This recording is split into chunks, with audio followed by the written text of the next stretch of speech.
everybody, and welcome back to The Big Hit.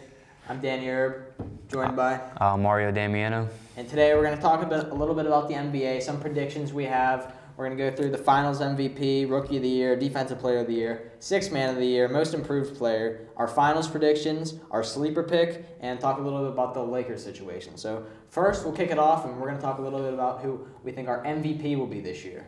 So Mario, who's your prediction for the MVP? Well, Danny, my prediction for the MVP this season is the one and only Joel Embiid. He finished in second place 2 years in a row. He was snubbed behind Nikola Jokic. I think when he's on the court, the 76ers are a completely different team. I'm looking for him to average 30 points, 12, 13 rebounds, and maybe a couple assists, go along with maybe 2.5, 3 blocks per game. I think he's going to shoot the ball well. I think he's going to take 15 to 20 shots a game. I think he's going to get to the free throw line 11 to 12 times a game. And I think the Sixers are going to be a great team this season, and I think he's going to back that, and that's why Joel Embiid is my pick for MVP. Couldn't disagree with you more. I hate Joel Embiid, so I hope that he does not win MVP. I absolutely hate Joel Embiid. So we'll see what happens. My prediction is another big man. It's a little bit of a hot take, but I'm going to go with Karl Anthony Towns for my MVP. You know, he's been heating up. He had a really good year last year, and I think this is his final breakout season. You know, he's a really good team around him. I think the Timberwolves are a very good team. Cat is really good, so I'm taking Cat. He's going to be very good this year and win the MVP. So next we have... Hold up. Can I respond to that? Yeah. I really like that pick. I think it's a solid pick. I think part of the time when voting for the MVP comes around, it's about how good your team is. Yeah. And I think Karl Anthony Towns and the Timberwolves haven't really been good enough for him to be in that discussion. So I like that pick. Yeah. I think it's interesting. I think the Timberwolves will finally be a good team this year. Now they're healthy. They just got Rudy Gobert, so Cat's not going to have to help so much down there defensively, and he can really he'll be able to play power forward now, not center. So that's going to really improve his offense and definitely his defense. So that's why I think Cat's going to win the MVP. So our next prediction, we're going to go with Rookie of the Year. So I'll start this one off. I think Jaden Ivey of the Detroit Pistons will be the Rookie of the Year. He was an absolute monster in college. I loved him through March Madness. He's an absolute bucket. He's been killing it so far in the Summer League. So I think he's going to be better than Paolo. I think he has it all. You know, he models his game after John Morant. You know, he has bunnies. He can shoot the ball. There's nothing he can't do, and I think he's going to be really special with Cade Cunningham and that Pistons offense. Really young team, and I think they're going to do it this year. Well, I also have Jaden Ivey as the Rookie of the Year. As you mentioned, he's a bucket getter. He's quick. He's elusive. He can take you off the dribble. He can shoot. I think he also is a very good playmaker. I think he gets his teammates involved as well. I feel like the Pistons are one of those teams that have kind of not been good for a while. I think they're finally looking to take that step forward, and I think Jaden Ivey could definitely be a big part of that, and I definitely see him being a Rookie of the Year. For sure. All right, so now our Sixth Man of the Year prediction. So if you want to start this one off. So my Sixth Man of the Year prediction, we're not sure if he's going to be a sixth man yet, but I'll go with Tyler Hero from the Miami Heat. Yeah. He just got that big contract. He's a bucket getter. He's got swag. He's got confidence. He can get his teammates involved. He's been leading that second unit for Miami for the past couple years. I think he's a great player, and that's why I think he'd be Sixth Man of the Year. Big Tyler Hero guy. I love Tyler Hero. He's just the best. He's I was him for Halloween last year, so that's incredible. I'm a big Tyler Hero guy. I love that. Yeah, I do agree with that. But my Sixth Man of the Year might be another hot take. I'm going with Russell Westbrook. You know, they've recently just demoted him to a sixth man, and I think he's going to carry that Lakers bench, and he's going to be a real leader on that team. If he stays on the Lakers, of course, there's been a lot of trade talks, but I think if Westbrook is a sixth man this year, I think he's going to kill it, and he's going to be playing with a bunch of nobodies, which he's done his whole career, and that's really where Westbrook has had success, not playing with another star role player. So I think Westbrook will thrive, and he's going to get these triple doubles again. If they don't promote him back to a starter, of course, but I think Russell Westbrook's going to have a solid year, a comeback year after all the criticism he's been taking. I think they're going to tell him to shoot the ball a little less, but I'm a Russell Westbrook believer, and I think that he has Sixth Man of the Year potential this year. Please put the camera on me. That camera right there. Russell Westbrook will not be the sixth man of the year. He's terrible. He can't shoot. He turns the ball over too much. I pray that he doesn't end the season on the Lakers, because if the Lakers want to be good, it will not be with him. I'm sorry, I cannot disagree more. I love Westbrook. I'm not a Westbrook guy. Listen, he had one bad year. He's had multiple, but he doesn't impact winning, in my opinion. It's recency bias. It's not recency. It's not recency bias. He's still an MVP at the end of the day. He's still the triple like doubles 5 years leader. ago. 5 years ago, He's was still a Hall of MVP. Famer. 5 years He's ago. Still a Hall of Famer. 5 years ago. And you don't just fall off like that. Everyone has slumps. He definitely had a slump last year, but at the end of the day, he's still Russell Westbrook. I'm hammering Westbrook for sixth man of the year. So there we go. Let's agree to disagree. Now let's move on. Our most improved player. Okay, I'll kick this one off. I have either Jordan Poole or Anthony Edwards. I really had a tough time differentiating between the two. I know Jordan Poole just got his bag, I think $140-some million. Yeah, he got paid. And another guy on the Timberwolves, Anthony Edwards, who's just phenomenal. I was really hard on Anthony Edwards when he was drafted. I thought he was going to be a bust. He was a football player, and he said he didn't even really like basketball. So I thought that he wasn't going to be that good. But he's proved me wrong, honestly, and I'm a believer now. I like how he plays. He talks trash and he gets the job done. He can jump over a mountain, and I love that about him. And I think he's going to have a really good year this year. And he's that Timberwolves team, I think, is going to be pretty special this year. And I think I'm going to go with Ant over Jordan Poole, just because Jordan Poole, I think, has a lower ceiling than Anthony Edwards. Mm-hmm. So that's why I'm going to go with Anthony Edwards over Jordan Poole. But I think it's either one of those two. Yeah, I like the Edwards pick. I think that's a solid pick. My most improved player, though, I'm going to have to go with R.J. Barrett. Okay. I remember him when he played at Duke. I remember him when he was in high school. I think he has one of the deeper bags, especially slept-on bags in the NBA. He's got great dribble moves. I saw him play live last year, and he gets to the basket. He's strong. He's physical. I think he low-key could be a good defender. He has the intangibles. He's tall and he's strong. And if he could work on his jump shot, if he could shoot a little bit better, he's obviously a good playmaker. He can run the floor. He's always been able to do that. And so over the years, we've seen him. He's gotten better every year. But I'm looking for him to go from that 20 points per game to maybe 24, 25, 26 points per game, and really carry the Knicks and become their best player. I also think there are two more guys who I left off the prediction for this. Two more Wildcats from Kentucky. Emmanuel Quickly and Tyrese Maxey, two guys from Kentucky, really good guards. I think they also have potential to be most improved players. They're really special, and we saw Tyrese Maxey break out of his shell a little bit, but we haven't seen Quickly do it just yet on the Knicks. And I think they're really special. Kentucky, really good school, Cats by 90. So, yeah. I love Tyrese Maxey. I like the Sixers. I've seen him play a lot. I remember when he was a rookie and only 6 players for the Sixers played, and he dropped 40 points per game. I think he's a scorer. I think if he can kind of overtake Harden as a top scorer on the Sixers, I could definitely see that happening as well. So our next prediction will be our finals prediction. So, Mario, who is your finals prediction? So my finals prediction, out of the East, I'm taking the Philadelphia 76ers, of course.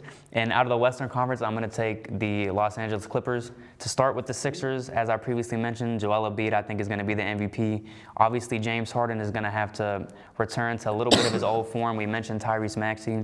A low-key sleeper signing, I think, that happened this offseason was P.J. Tucker to the Sixers. P.J. Tucker's he's a dog. Over his career, he's really done nothing but win. He played with the Rockets for those years whenever they played the Warriors in the playoffs a lot. He won the ring with the Bucks, and then last year he was on the Heat, who were the #1 seed. So I think the Sixers have a great team. I think the East really isn't that good, and I could easily see the Sixers making it through. And as for the West, I think people sometimes forget about who Kawhi Leonard is. Obviously, 3 years ago when he was healthy, he won the championship. And then 2 years ago, he played for the Clippers in the bubble. That didn't work out. But I think Kawhi is a great player. I think he's one of the better players in the league. He's a defender. They also have Paul George. They have Reggie Jackson, John Wall. The Clippers, they have a lot of dogs on their team. They have a lot of bite, and they have a lot of fight. And I think the Clippers could easily make it out of the West, definitely. The only thing I'll disagree with right there is the 76ers. I don't care if they have the dream team. I will not take them to win the championship or even go to the finals. Hater. Despise the Sixers. Hater. Yes, I do hate the Sixers. First of all, I just don't think they can stay healthy. They really never have. Yeah. Harden and Embiid, they're really talented. It's a really talented team. I won't lie. I'm not going to be biased there, but I just don't think they have it yet. I think they'll get there. Last year proved me right. I mean, Embiid couldn't stay healthy. He really has not played an entire season yet. James Harden always has some sort of issue going on with him. He'll either request a trade by week 3 or we'll just something will happen with him. So, and let me just say, it does very much depend on James Harden and his ability. Obviously he's not going to be a 35-point per game scorer like he was in the past, but if he could average a solid 25 points per game and also facilitate the offense, we have so many great players around him that I could easily see him getting 12, 13 assists per game and maybe leading the league. So that Sixers pick is it's more dependent on Harden than Embiid in my opinion, because we know what Embiid is going to be. We know what he's going to do. It's all on Harden in my opinion. So for my finals prediction, I have, coming out of the West, the Los Angeles Lakers. Give me Bron, give me AD, give me the team that no one's beaten this year. I mean, they're healthy. Westbrook coming off the bench, like I said, is going to be an animal. I love the Lakers this year. I'm a big LeBron guy, as I've expressed on this show before. I think this is their year where they finally take all the hate and they throw it out the window, and LeBron shows up and he gets another finals appearance. And I think they go against, from the East, the Chicago Bulls. I think they're going to make a playoff run. They were really good in the regular season last year. They were one of the best teams, and they just fell apart at the end of the year. But I think if they stay healthy, they have a really deep, really good team with, they still have Caruso. They have Lonzo, who I think is really good. Zach LaVine. So, I mean, there's not a lot on that team that I don't like. I can see them not doing it, but I can also see them getting there, and I think the Lakers win in 4. I think it's a sweep. So I like the Lakers pick. I'll talk about it in a second. But to address the Chicago Bulls, you kind of mentioned how they kind of fell apart last season towards the end. Part of that was Lonzo Ball and his injury. There's obviously some uncertainty around Lonzo Ball and when he's going to come back. So I think that's a very interesting pick. I'm not sure if they have enough talent, even if he is there, but it's very much dependent on Lonzo Ball and his health. As for the Lakers, I'm also a big LeBron guy, so I would love for them to make it to the finals. For that to happen, I think they need to get rid of Westbrook. I don't think he's going to work with them.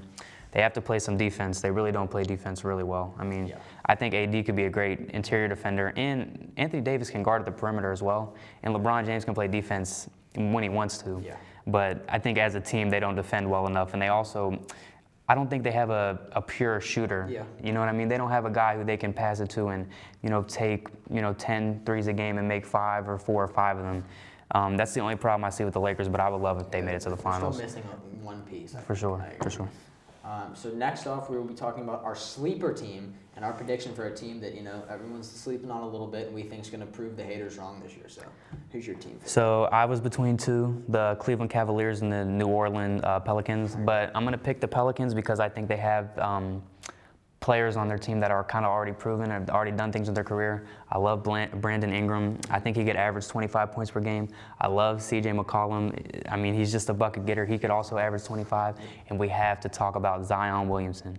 We have not, we've seen him be healthy. Obviously, 2 years ago, he was healthy and played the whole season. Best shape of his career. He's in the best shape of his career. He looks great. He's a monster. He's an animal. If he can improve his jump shot a little bit, and also I heard that Zion's been practicing running the floor and bringing the ball up. If he could be a point forward type of player, I could easily see the Pelicans being a top 4 or top 3 seed in the West and making a push in the playoffs. I just think they have a lot of talented players. I think they have a lot of bucket getters. And also Zion defends as well. Yeah. He can, defend on the perimeter, and he can also guard the interior. So I would say New Orleans is definitely my sleeper pick. Yeah, I really like that pick. Mm-hmm. Yeah, it's a solid pick. I didn't even think about the Pelicans, but now I'm thinking, yeah, they're good. But my sleeper team, I'm between 2. And the first one I'm not going with, but it's the Timberwolves. I thought I was going to go with them. I really like the Timberwolves. They're really deep. They have D'Angelo Russell, Rudy Gobert, Anthony Edwards, Karl-Anthony Towns. They have a lot of depth. They're a really young team. But the team I'm going with, and yes, there's bias here. I'm going with the Toronto Raptors. This is my team. I don't see a flaw in us yet. We are really young. We have everything we need. We have a big guy, a shot blocker in Chris Boucher. We have Fred VanVleet, who can do almost everything. He can shoot the ball. He can defend. I think he's one of the best defensive players for his size.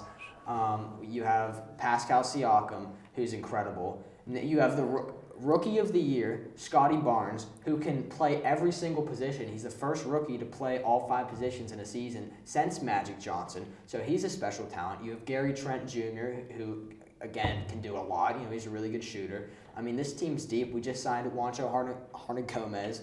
So, I mean, we went deep last year when no one think we would. And the Raptors are always just a team that will surprise you. I think we're going to go deep this year. I'm not saying we're going to win the championship. I think we're going to go far, though.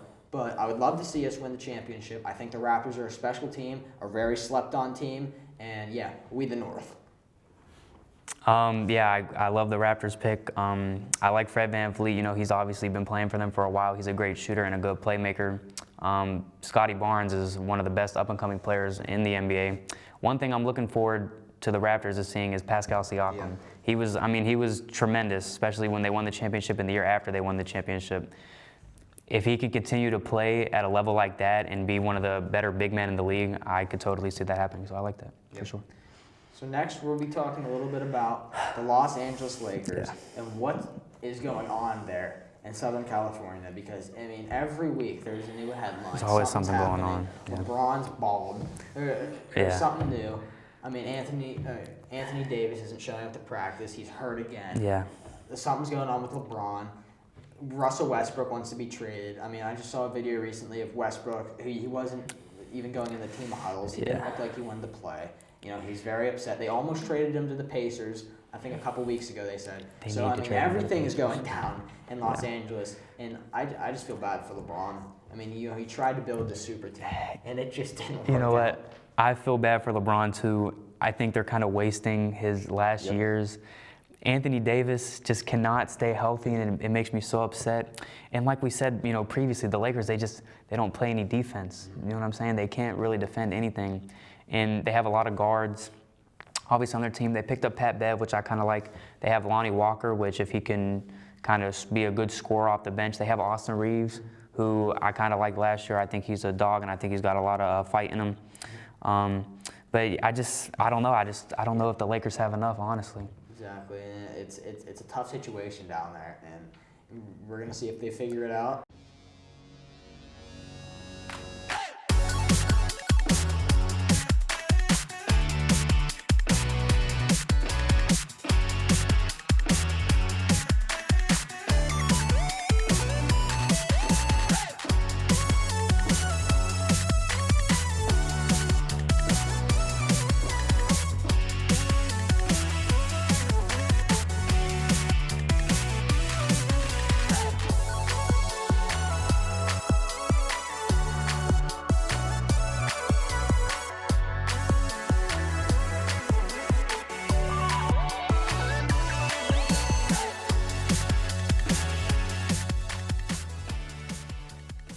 And for our next segment, welcome back everybody to The Big Hit. We're going to be talking about our top 5 players coming into this next NBA season.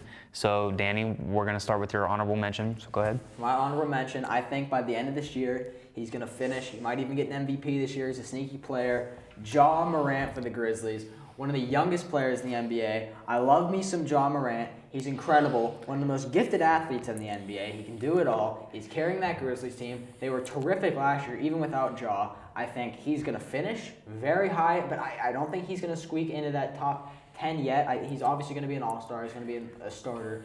I really hope he does what he did last year, but that's going to be my honorable mention is Ja Morant. I don't think he's top 5 yet. He's certainly top 10. That's a great honorable mention pick, Danny. If the Grizzlies can mess around and be a top seed in the Western Conference, I could easily see Ja Morant squeaking into that top 5. My honorable mention, I'm going to go with a player that might be a little bit controversial and a bit of a surprise. I'm going to go with Steph Curry as my honorable mention for the top 5. Obviously he's still the greatest shooter of all time, and the Warriors are still a good team. I just don't necessarily know if he's, unanimous MVP like he was in the years past. And I also think the rest of the league around him has gotten better, and so I think there's 5 players better than him. So for my number 5 player, I'm going to go, it's sickening for me to even say his name, but I have to give credit where credit's due. It's Joel Embiid. The man is, 7'4". He's tall, bro. And he can shoot the ball. He can shoot really well. He's one of the most talented big men in the NBA, maybe of all time. He's huge. He's incredible. I hate him. I can't stand him. He's made me more sick than any athlete of all time. but I mean, I got to give credit where credit's due. He's my 5th best player heading into the league. Some people have him a lot higher, but I can't just for personal reasons. But Embiid is 5 for me. For my 5th player coming into the NBA season, I'm going to go with Nikola Jokic. Back-to-back MVPs. He can facilitate. He's one of the best passing big men, I feel like, maybe ever, definitely right now in the league. He can go out and drop 26, 27 points per game, like we mentioned, good passer, so maybe 7 to 8 assists. He's also big, so he can rebound. He doesn't necessarily defend like a big man should. He's a little slow. He's a little slow. The Nuggets have a good team, Jamal Murray around him, Michael Porter Jr. around him. Yeah. So, I mean, I think Jokic is definitely, he's earned the right to be in the top 5. I'm not sure he was before, but back-to-back MVPs, I feel like you should be in the top 5. So for my number 4, it's Jokic. Yeah. I mean, I was a Jokic hater. I still think he's a little overrated, but just watching him, I mean, there's no real weakness to his game. He's a really gifted athlete. He's big. He can do it all. He's a really good passer. I mean, he's one of the only players in the NBA where you see his presence in a game just take over. I mean, even with LeBron and the best players in the NBA, when they're out, their team still manages to do well. They can still play, but without Jokic, that Denver Nuggets offense it's just not the same. He is one of the biggest game changers in the NBA. I have him at number 4, though. I really like Jokic this year. I mean, I was a hater before, but I got to give credit again where it's due. Back-to-back MVPs, the 2nd player to do it in 4 years. So, yeah, my number 4 is Jokic. Yeah, absolutely, Jokic. Number 4 for me is going to have to be Joel Embiid. You previously mentioned he's huge. I previously talked about him being my MVP. If he could take 20 shots a game, make it to the free throw line 15 times a game, I could see him averaging maybe even more than 30 points and maybe getting, 12, 13 rebounds. And like I said, Joel Embiid also defends. He's not necessarily a perimeter defender, but he can definitely guard the paint really well. I think just as you kind of mentioned, like Jokic, his presence on the court is definitely felt. I think we saw in the playoffs last year when Joel Embiid went down for the first 2 games against the Heat. The Sixers, they were okay for about one half, and then they fell apart, and they really weren't able to do much without him. I think Joel Embiid, he's just a top guy. If it weren't for the 3 people I have ahead of him, he definitely could be the best player in the NBA. So for my number 4, I've been battling in my head. Do I go with Curry or do I go with KD? And one of these guys who I don't take is not going to be in the top 5, which it kind of doesn't make sense, but oh well. That's okay. We'll look past it. I'm gonna go with KD. I hate KD. He's a player who I personally think doesn't have any championships to his name. I think all his rings are fraudulent. I think he's a ring chaser. I could go on about Kevin Durant for a long time and what I don't like about him, but there are things I like about KD. He's a guy who, again, can take over a game. And we saw what he did with the Nets last year. He's just been a little unfortunate in the playoffs. He's had Ben Simmons. He had the whole Kyrie thing last year. He hasn't been able to really stay that healthy. He doesn't play a lot of. He was injured a lot. He didn't. We saw a lot going on with that Nets team. But I think that Kevin Durant still is that guy. He's really gifted. And he can do everything on the court. And he's like 7 foot. And I really like KD. He's my 3rd best player in the NBA as of right now. Well, he is also my 3rd best player in the NBA right now. As you mentioned, he's 7 feet tall. He's, easy money sniper. He can shoot the 3 ball. He can take people off the dribble. The last year in the playoffs, the Boston Celtics really had one of the best defensive game plans against a single player ever, which is why he didn't do so well. But 2 years ago, I feel like people forget he's one shoe size away from sending the Nets past to Milwaukee and making it to the conference finals and probably making it to the finals. So it does hurt. KD he ruined LeBron's legacy. And I also don't like KD for that. Yeah. But, it's undeniable. His bag, just the way he shoots over people, just the way he can take you off the dribble, and he's one of the greatest scorers of all time, and he's definitely still top 3 in the NBA. So for our next 2 players, I think we have the same 3 guys, right? For number 2, you have Giannis. I have Giannis Antetokounmpo, of course. He's one of the most gifted players in the NBA. So it's tall. It's really hard not to put him 1. Yeah. We love Giannis, but yeah. He's just the way he can attack the rim and also the way he can defend as well. He runs the floor like he's a 6'3" point guard. He's just so incredibly fast. he definitely can't shoot like some of the top guys, but I feel like his jump shot has definitely improved, and his free throw has definitely improved over the years. He's one of the most dominant forces we've seen in the NBA since Shaquille O'Neal. I mean, he's just that good of a player. But he's not good enough to be number one because, as we know, the best player in the NBA is and always will be LeBron James. He just does nothing wrong. He averaged 30 points per game last season. In year 19, he is in year 20. He's been playing basketball since before I was born, and he's still the best player in the league. Nobody impacts the game like LeBron on the defensive end, the offensive end, playmaking. He low-key has a jump shot now. You just can't go wrong with LeBron. I mean, there's no flaw to LeBron. No flaws. He is just, I don't understand. I've seen lists. There's so many haters. And people say Bron's not even top 10 anymore. What are you seeing? The man's getting better every single year. I mean, we have all these haters. We have people in the booth right now about ready to pass out because we're saying LeBron's number one. Well, guess what? He's the GOAT, the greatest basketball player of all time, one of the greatest athletes of all time. He's getting better. He's 37, and he's playing better than he was in his prime. And you hear the LeMickey slander. Are you kidding me? All this, but guess what? He's the GOAT. Danny, can I ask you something? What has LeBron done that would have made him lose that number one spot? He's only 2 years removed from a Finals MVP. In the 2021 season, AD was hurt, and that's the reason why they didn't go far in the playoffs. And last season, everybody was hurt, and he had Russell Westbrook, the biggest cancer in the league. LeBron James has done nothing to lose that number one spot. He is, like we said, in year 20. He's still a great player. He's got that IQ. He's got that brain. I mean, no one's better. Nobody's better than LeBron. You see these one-on-one matchups. LeBron's going to win it every time.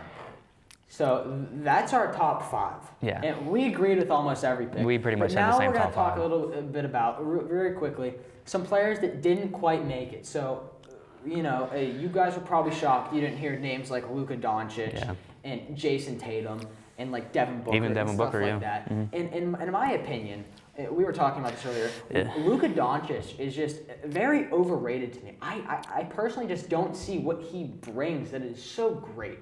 And I mean, obviously he's a really good player, but there's just nothing I see that he's better than guys like Bron, Jokic, Giannis, Embiid. I just don't see it.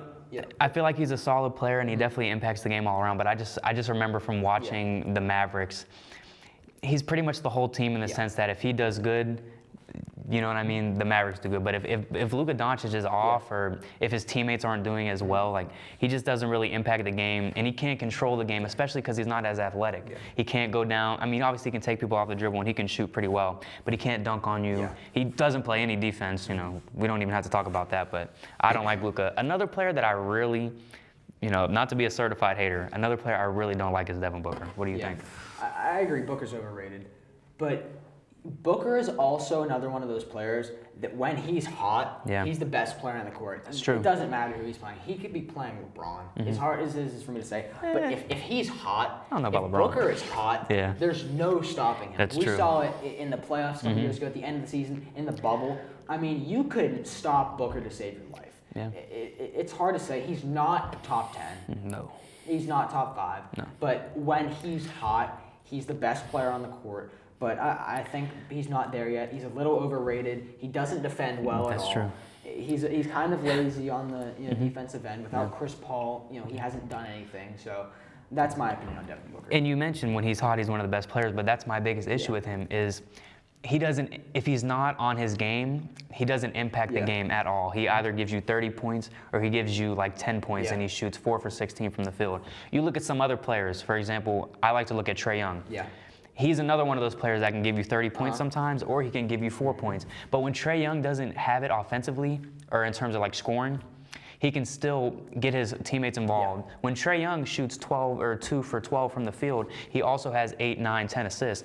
If Devin Booker's not scoring, he's not doing anything to impact the game at all. And I think, people mentioned Devin Booker being in the MVP conversation last season when the Suns were, doing really well, and he was averaging around 26, 27 points per game. But Devin Booker's been doing this. The only difference is he's winning now. And the reason why he's winning is because he has pieces around him. Chris Paul, DeAndre Ayton, Mikal Bridges, players like that. So Devin Booker, all in all, he's just not that good. So that is our top 10 with a little bit extra. We want to thank you for watching our first ever just full-on NBA segment. We appreciate it. Thank you guys all for watching. Drop a comment if you disagree with anything we said, because we know most of you will. Send it to all your friends and family. Yep. So we'll see you guys later. Thanks for tuning in. Yes.